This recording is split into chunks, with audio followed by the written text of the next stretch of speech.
హల్లెలూయా. రెండు చేతులు పైకి చెప్పండి. హల్లెలూయా. దేవుని నామానికి మహిమ కలుగును గాక. ఈ అవకాశం ఇచ్చిన దేవాదేవునికి నా హృదయపూర్వకంగా చెల్లిస్తున్నాను. అలాగే ఎప్పుడు వచ్చిన మీ అందరూ కూడా దైవజనులు కూడా నా హృదయపూర్వక ధన్యవాదాలు తెలియజేస్తున్నాను. ఈ రాత్రికాల సమయంలో ఈ శ్రమ దినాల కొడుకుల్లో ఇది మనకి 28వ రోజు అవునండి, 28వ రోజు. ఇన్ని దినాలు కూడా దేవుడు మన జీవితాన్ని మనం ఎలాగా మలుచుకోవాలో, మన జీవితాన్ని మనం ఎలా సరిదిద్దుకోవాలో దేవుడు మనకు ప్రతి దినము కూడా నేర్పిస్తూనే వచ్చాడండి.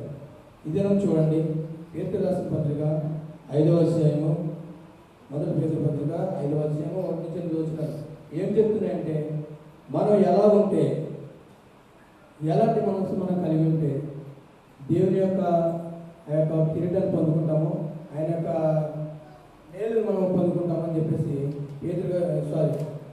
పౌలు గారు చెప్తున్నారండి. చూడండి, మొదటి రోజు ఒకసారి చదువుతామండి. తోటి పెద్దలను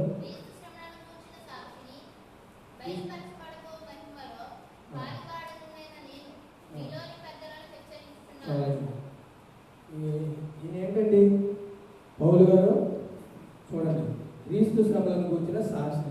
ఒకప్పుడు ఈయన ఎవరండి? ఒకప్పుడు ఈయన ఎవరు? పౌలు కాదు, నేను ఎవరు? ఆయన ఏంటంటే, ఆయన చేసే పని ఏంటంటే, ఎక్కడైతే క్రైస్తవులు ఉంటారో, ఎక్కడైతే దేవునికి ఆరాధన జరుగుతుందో, ఎక్కడైతే మందిరాలు ఉంటాయో వాటినన్నింటినీ ధ్వంసం చేయడమే ఈయన యొక్క పని.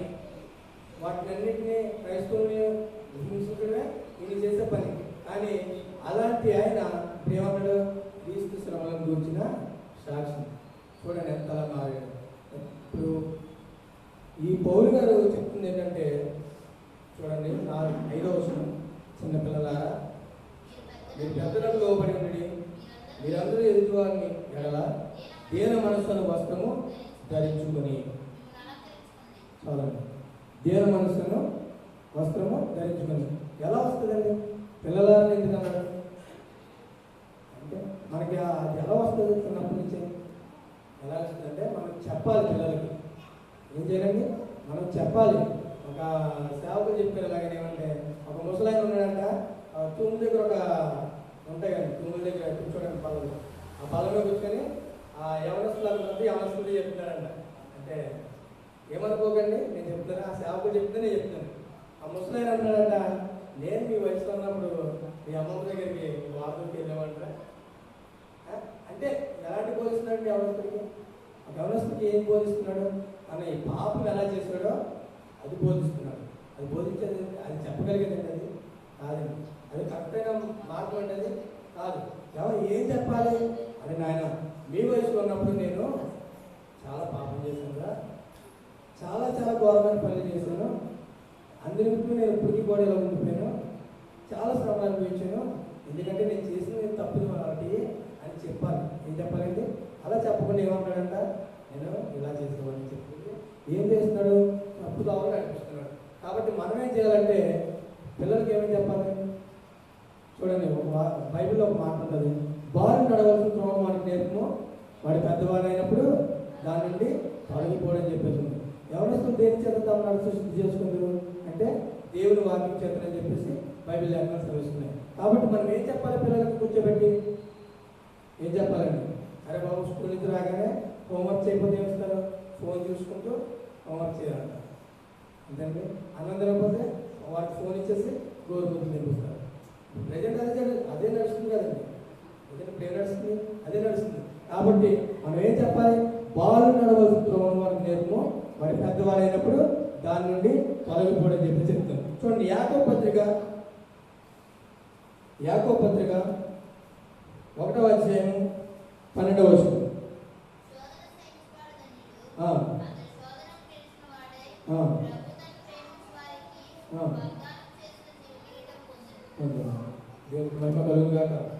గట్టిగా హల్లెలూయా చెప్తామండి. హల్లెలూయా. శోధన సహించేవాడు ధన్యుడు. నేను ఒక ఎగ్జాంపుల్ చెప్తానండి. ఒక గదిలో 40 మంది ఉన్నారు, వాళ్ళు ప్రార్థన చేస్తున్నారు. అది రియల్గా జరిగిందండి. ఒక మన దేశం అయితే కాదు, వేరే దేశంలో అయితే 40 మంది ప్రార్థన చేస్తున్నప్పుడు కొంతమంది ఆ ప్రార్థనకి కూడుకున్న వ్యక్తుల దగ్గరికి గంగలు పట్టుకొని వచ్చారు. గంగలు పట్టుకొని వచ్చి, మీకు మీ ప్రాణాలు కావాలా, దేవుడు కావాలని అడిగినప్పుడు వాళ్ళు ఏం మాట్లాడలేదు. నేను కళ్ళు మూసుకొని కళ్ళు తెరిచేలోగా ఈ ప్రాణాలు కావాలనుకున్న వాళ్ళు ఇక్కడి నుంచి వెళ్ళిపోయి, దేవుడు కావాలనుకున్న వాళ్ళు మా గంటలో వచ్చి బుల్లెట్ లేదు కూడా సిద్ధంగా ఉండాలి అని చెప్పేసి చెప్తారనమాట. అయితే ఆ వచ్చిన వాళ్ళు కళ్ళు మూసుకొని 1, 2 అని లెక్క పెట్టే లోపు మళ్ళీ కళ్ళు తెరిచేలోపుకి ఫస్ట్ టైము 20 మంది వెళ్ళిపోయారు. ఎంతమంది అండి? 20 మంది వెళ్ళిపోయారు. సెకండ్ టైం కూడా ఇది అడిగారు, మీకు మీ ప్రాణాలు కావాలా లేదంటే దేవుడు కావాలా అని మళ్ళీ కూడా కళ్ళు మూసి తెరిచేలోపుకి 4 వెళ్ళిపోయారు. అలాగే మూడోసారి కూడా కళ్ళు మూసి తెరిచేసరికి ఇంకొక 6 వెళ్ళిపోయారు. మిగిలింది ఎంతమంది అండి? 10 మంది. ఎంతమంది? 40 మందిలో ఎంతమంది పోయారండి? 30 మంది పోయారు. ఈ 10 మంది మిగిలినప్పుడు 10 మందికి కూడా సేమ్ డైలాగ్, మీకు మీ ప్రాణాలు కావాలా లేదంటే దేవుడు కావాలని అడిగినప్పుడు అలా కళ్ళు మూసుకొని తెరిచినప్పుడు ఆ 10 మంది అలా ఉన్నారంట. అప్పుడు ఈ గన్నలు పట్టుకొని వచ్చిన వాళ్ళు అన్నారంట, ఏమన్నారంటే చెత్త అంతా పోయింది, ప్రార్థన చేసుకున్న పదాలు అన్నారంట. గట్టిగా హల్లెలూయా చెప్తామా? దేవుని నామమునకు మహిమ కలుగును గాక. హల్లెలూయా. చూడండి అక్కడ ఏమొచ్చింది? వాళ్ళకి ఆపద వచ్చింది. ఎలాంటి శ్రమ వచ్చింది? ప్రాణం పోతుంది. అరే మీ ప్రాణం పోతుంది, మీరు భూమి మీద ఉండరు, మీరు చచ్చిపోతారు, చంపేస్తామన్నా కూడా ఏం చేశారు వాళ్ళు? భయపడలేదు. ఆ శ్రమకు భయపడలేదు. ఎలా నిలబడ్డారు? నీతిగా నిలబడ్డారు. ఎలా నిలబడ్డారండి? నీతిగా నిలబడ్డారు. చూడండి కొరింథీ పత్రిక 9:5 ఉంటుంది. కొరింథీ పత్రిక 9:5.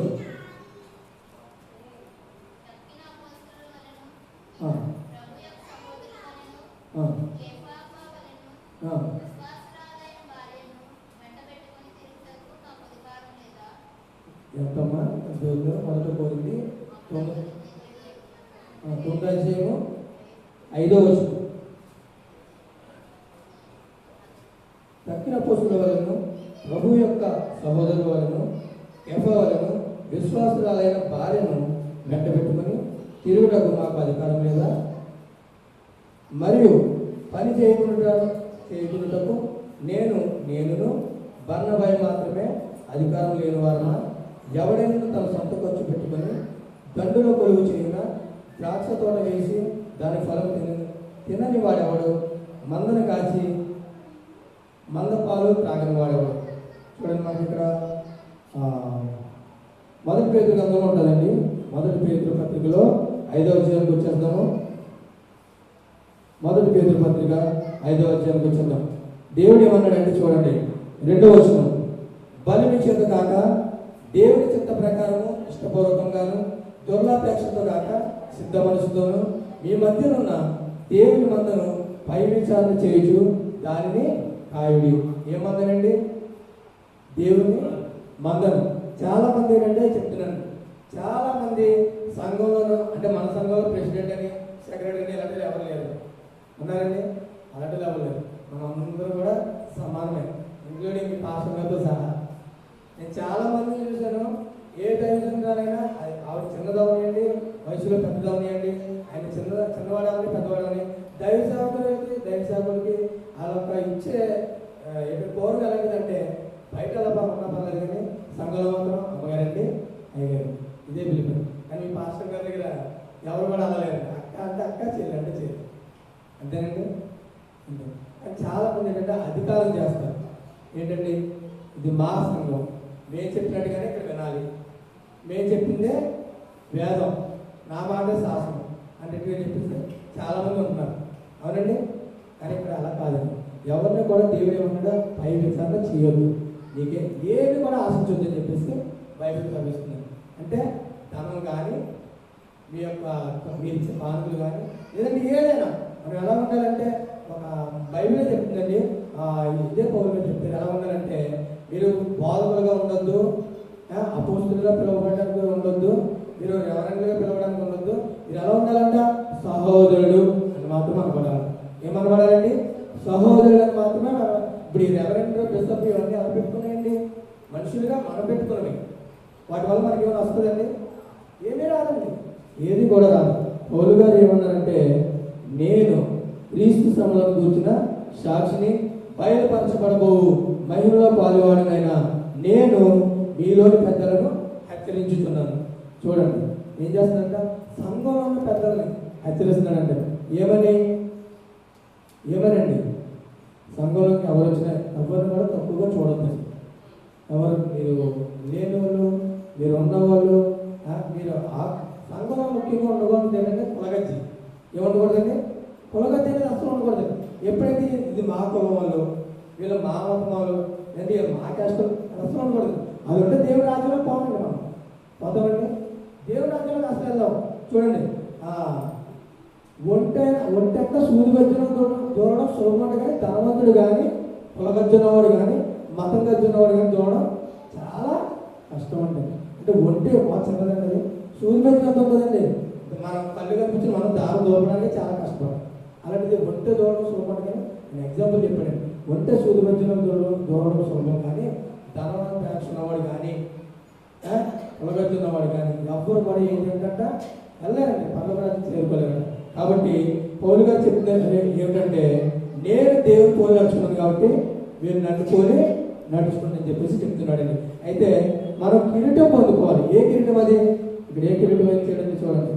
ప్రధాన కాపరి ప్రత్యక్షమైనప్పుడు మీరు వారభారాన్ని మహిమ కిరీటము పొందుదురు. ఏ కిరీటం అండి? వారభారాన్ని మహిమ కిరీటం. ఎవరిని ఇస్తారండి కిరీటం?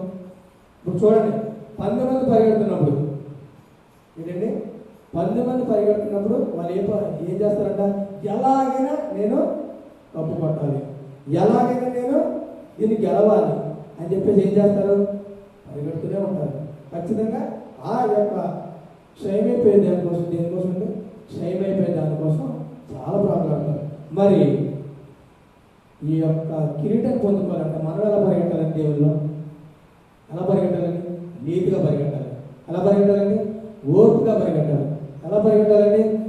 నమ్మకంగా పరిగెట్టాలి. చూడండి, మోషేని దేవుడుగా పిలిపిస్తాడు. ఏంటంటే, మోషే నా ఇల్లంతట్లో నమ్మకస్తుంది. ఎందుకన్నాడండి? మోషేని దేవుడు ఎందుకన్నాడు? మోషేని నా ఇల్లంతట్లో నమ్మకస్తుంది అని చెప్పేసి ఎందుకన్నాడంటే, దేవుడు చెప్పిన ప్రతి పని కూడా ఒళ్ళు తప్పకుండా క్రమంగా నమ్మకంగా చేశాడండి. అలాగే దేవుడు మోషేని ఎలాగైతే నా ఇల్లంతట్లో నమ్మకస్తున్నాను అన్నాడో, మోషే కూడా ఒక వ్యక్తిని నేను నమ్మకస్తున్నాను అన్నాడండి. ఎవరినండి? యెహోషువ. ఎవరండి? యెహోషువ.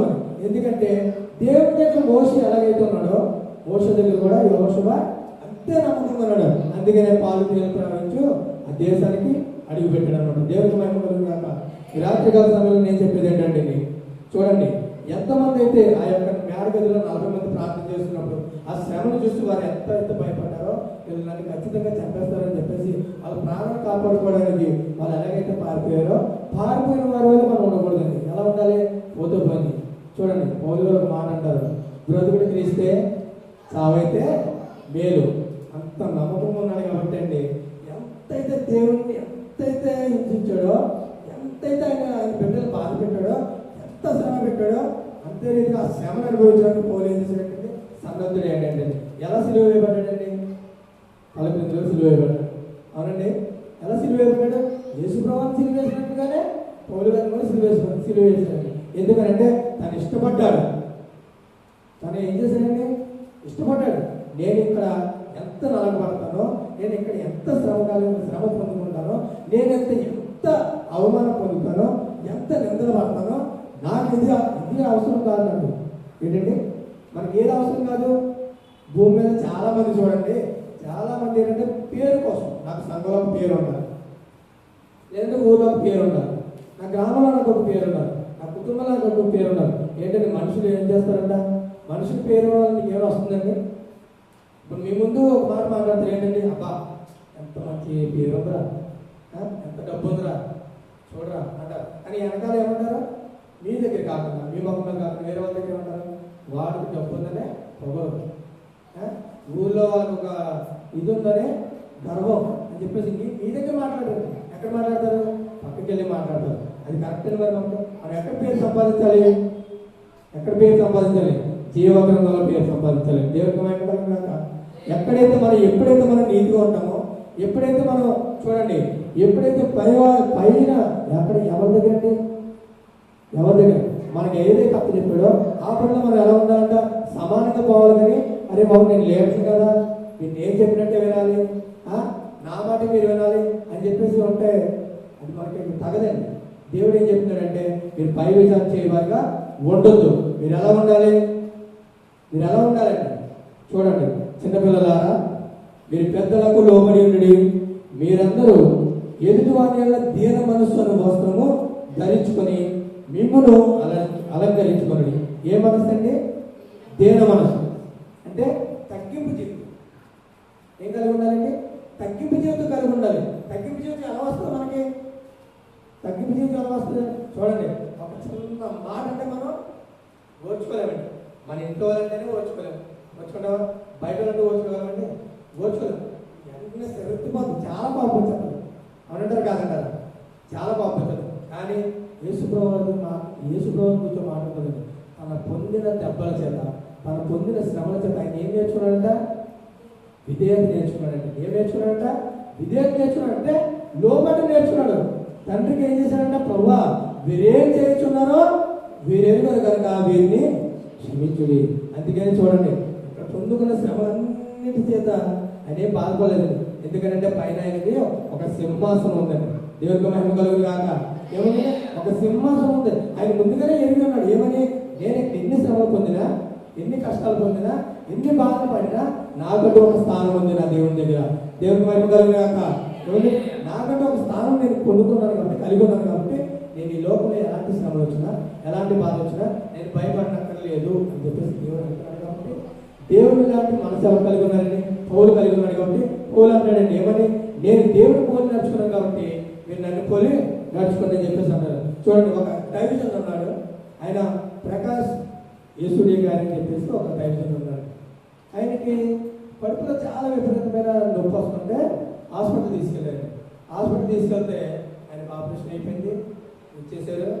అయితే కడుపు నొప్పి తగ్గలేదండి. తగ్గకపోతే మళ్ళీ హాస్పిటల్కి వెళ్తే హాస్పిటల్లో స్కాన్ చేస్తే లోపల యూజ్ చేయాలండి. ఏంటంటే దారం యూజ్ చేశారండి. దారం లోపల పెట్టేసి కుట్లు వేస్తారండి అని వాళ్ళు చెప్తారా? హాస్పిటల్లో చెప్పరు కదండి. వాళ్ళు ఏంటంటే లోపల ఇంకా మీ లోపల ప్రాబ్లం ఉందండి, మళ్ళీ ఆపరేషన్ చేయాలని చెప్పేసి మళ్ళీ ఆపరేషన్ చేశారండి. మళ్ళీ ఆపరేషన్ చేస్తే ఈసారి మళ్ళీ అయినా కూడా తగ్గలేదండి. ఇంటికి వెళ్ళిపోయారు, అయినా తగ్గలేదండి. మళ్ళీ స్కాన్ చేస్తారు, లోపల కత్తులు వదిలేశారండి. ఏమని చేస్తారంటే కత్తులు వదిలేసి కుట్లు వేస్తారు. నిజంగా ఆయన చెప్పిన సాక్ష్యం అండి, ఆ డైవిజన్ చెప్పిన సాక్ష్యమే. అయితే కత్తులు వదిలేస్తారు, మళ్ళీ వెళ్ళారంట. మళ్ళీ వెళ్తే మళ్ళీ ఆపరేషన్ చేశారంట. మళ్ళీ ఇంటికి వెళ్ళిపోతే మళ్ళీ కడుపు నొప్పి తగ్గలేదండి.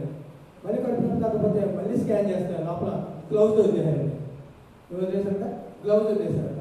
అయితే మళ్ళీ కూడా ఆపరేషన్ చేయాలన్నారు. యాక్చువల్లీ పొట్టకి 3 సార్లు మాత్రం ఆపరేషన్ చేయాలండి. కడుపు 3 సార్లు మాత్రమే చేయాలంట ఆపరేషన్ కడుపుకి. అయితే ఇతనికి 5 సార్లు జరిగిందండి. అయితే ఇంకా డాక్టర్లు అన్నారంట మీరు బ్రతకరండి, చనిపోతారండి అన్నప్పుడు ఆయన ఒక మంచి పాట రాశాడండి. ఇవ్వాలండి, ఒక మంచి పాట రాశాడు. ఆ పాట ఏంటంటే చూడండి, మనకు అందరికి వచ్చిన పాటే ఆ పాట పాడదామండి. ప్రతి ఒక్కరు కూడా అందరికి వచ్చిన పాట, చాలా మంచి పాట, మీకు అందరికీ వచ్చిన పాట పాత పాట.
హల్లెలూయా.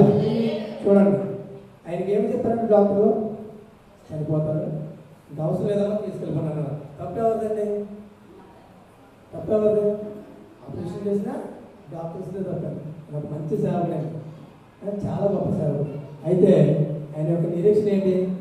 నా దేవుడు నన్ను ఎలాగైనా కాపాడు, నా దేవుడు నన్ను ఎలాగైనా రక్షిస్తాడు. ఒకవేళ నేను చనిపోయినా, ఆయన చాలా గొప్ప సేవ చేశాను, చాలా గొప్ప సేవ చేశాను. నేను చనిపోయినా నాకు భయం లేదు. ఎందుకని?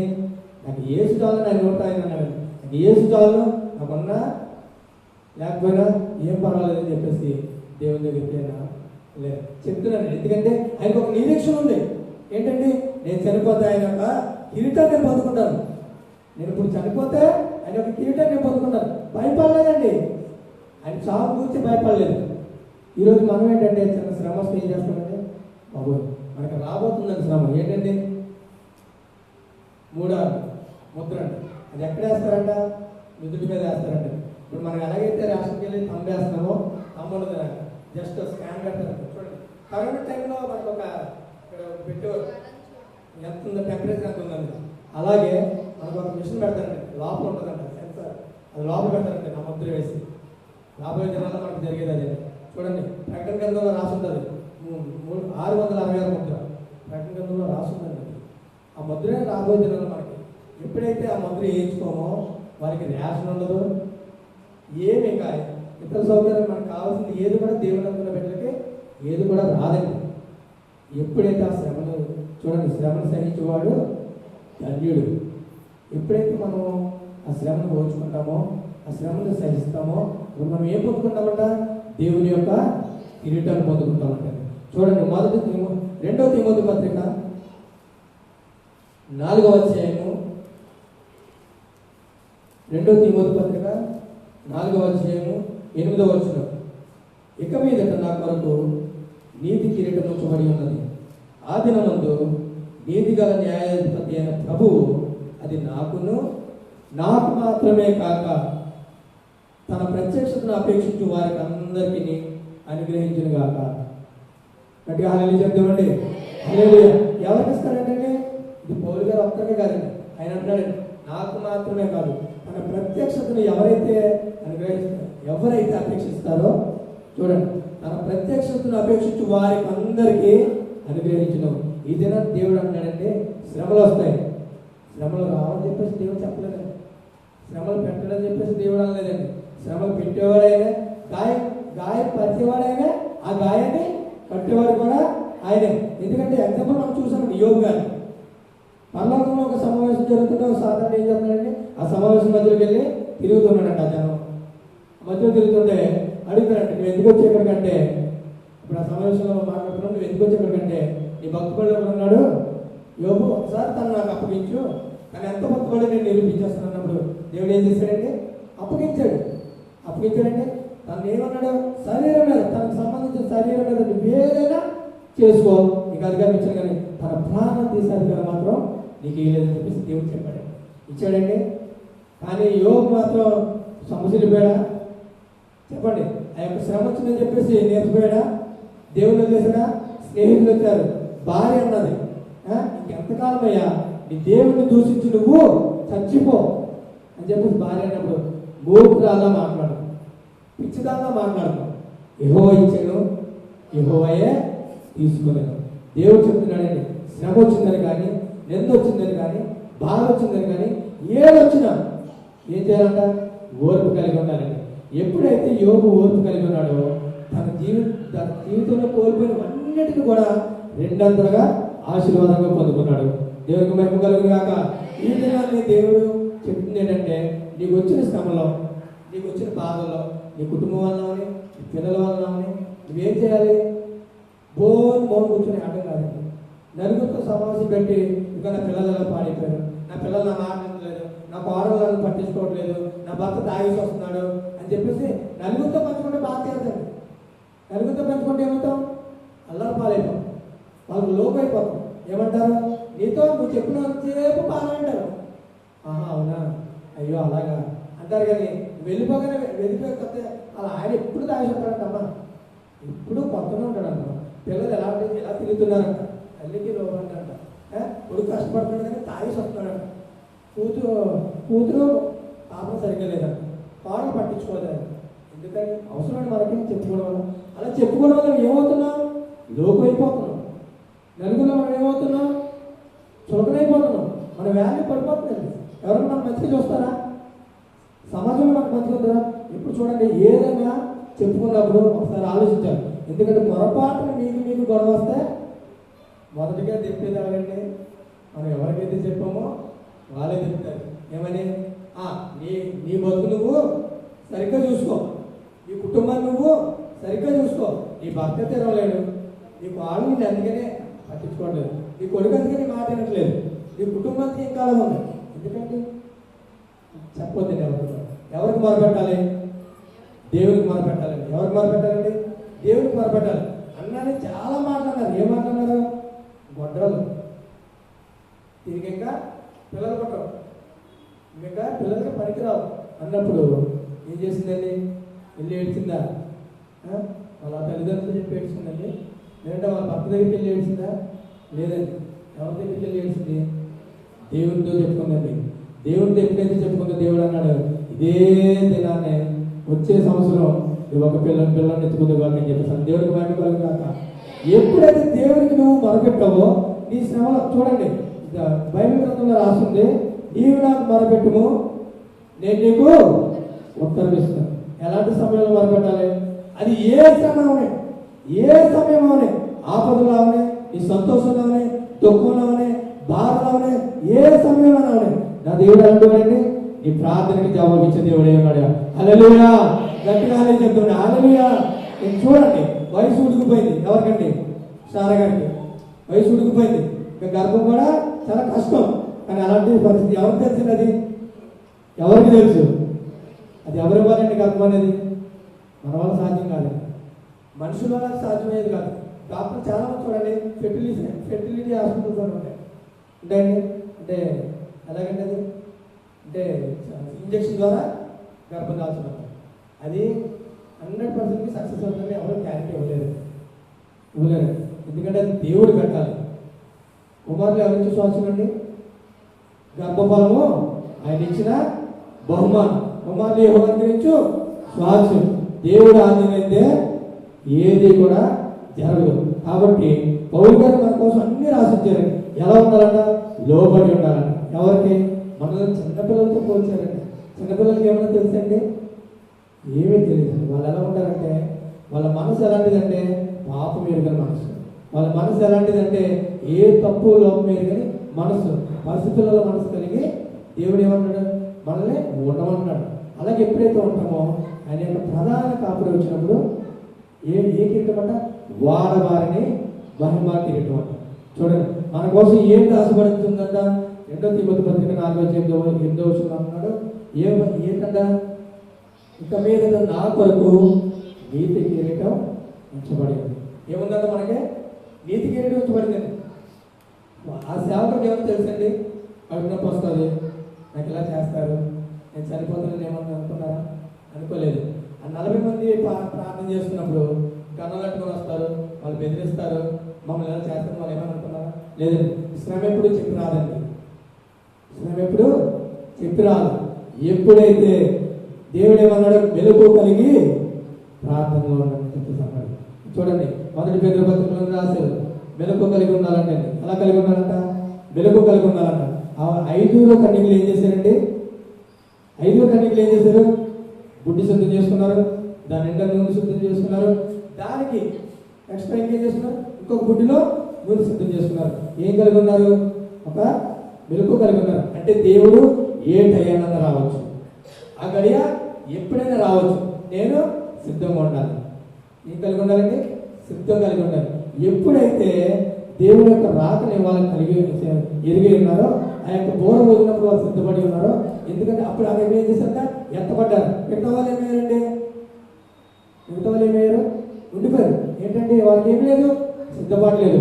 సిద్ధపాటు కలిగి ఉన్నారు కాబట్టి వాళ్ళు ఏం చేశారు? ఆ యొక్క దేవుడితో పాటు వెళ్ళగలిగే ఆ యొక్క వారు ఆ యొక్క అర్హతను పొందుకున్నారు. దేవుడికి మహిమ కలిగి కాక మనం ఎలా ఉండాలండి? మనం ఎలా ఉండాలమ్మా? సిద్ధపాటు కలిగి ఉండాలి.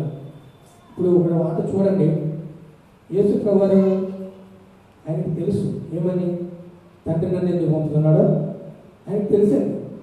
ఎందుకు పంపుతున్నారు?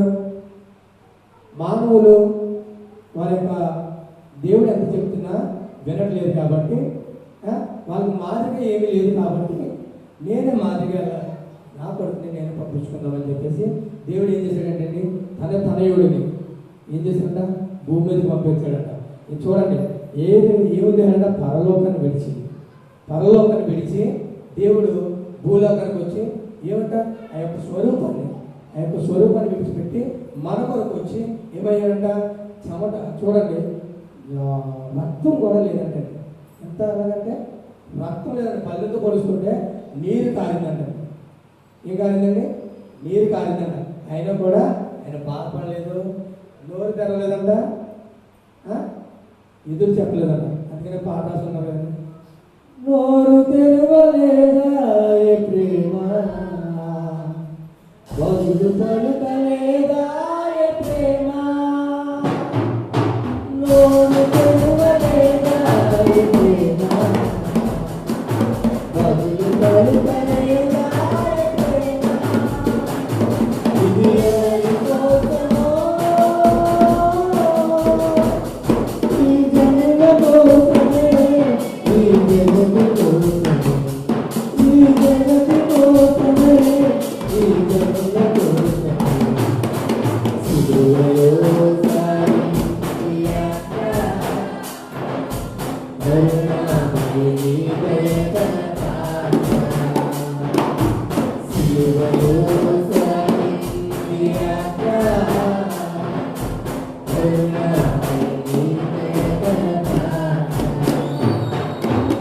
చూడండి, ఆయన మీద ఎంతంటే అది 2 అడుగులో కానీ 70 కేజీలు అంత, 75 కేజీలు అంతగానండి ఆ సిలువ యొక్క బరువు.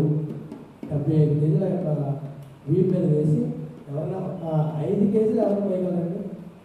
జస్ట్ మన 5 కేజీలు బియ్యం మూట వేయడానికే చాలా సైకిల్ మీద పని చేసుకొస్తున్నారు. భుజాలు వేయగలరండి? సిమెంట్ బస్తా వేయగలమా? 50 కేజీలు బియ్యం బస్తా వేయగలమా? లేదండి. అలాంటిది కొరడ ఆ యొక్క భుజంలో సిలువ పెట్టి కొరడాలతో కొట్టుకుంటూ తీసుకెళ్ళారు. అంత శ్రమ అనుభవించిన కూడా దేవుడు నోరు తెరవలేదు, వాళ్ళని ఎదిరించలేదు. దేవుడితో చెప్పలేదు, ప్రభువా నేను ఇంకా భరించలేకపోతున్నానయ్యా, నేను ఇంకా నా వల్ల కావట్లేదయ్యా, నన్ను తీసుకెళ్ళిపోండి అయ్యా అని చెప్పేసి అప్పుడు